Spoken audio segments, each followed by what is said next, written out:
Hazırda ısıp ketken havada ısıqnelip qoqaqni yandırdıgan hem şunaqla ussuzluqni pasaytadigan mandek qaq suyu qilamdiq dostlar. Işqib shunchalik payz bo'pti, jum ballalarim qo'l bak tetib ketdi.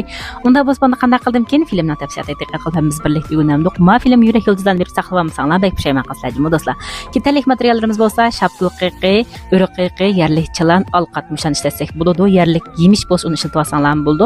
Andan azroq siyriq navat bilan shakarni ishlatib olamiz dostlar.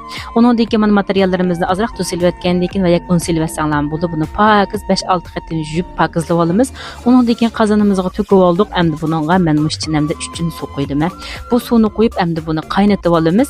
Buni 5 minut atrofida qaynatsak bo'ldi juma do'stlar. Qaynagandan keyin mana qaranglar shuncha chiroyli ranglar chiqibdi. Endi buningga abay tayyorlab olgan navat bilan shakarni silib Anda buni silib bilan bir oqir aralashtirib etgandan keyin o'tni o'chirib buni sovutishga qo'yib qo'ysak bo'ladi. Bu shakar bilan navat o'zini ichmutl erib ketdi juma do'stlar. Qaranglar ranglari shuncha chiroyli chiqibdi.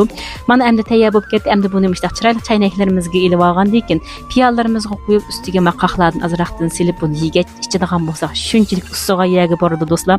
Sovuqlik ichimliklarni ichib manglar bu yozda talab ketdim deb, lekin bek ziyon qiladi. Manandek yerlik mahsulotlarimizni qaynatib sharbat chiqarib manandek ichimlik ichadigan bo'lsak ham ziyon qilmaydi.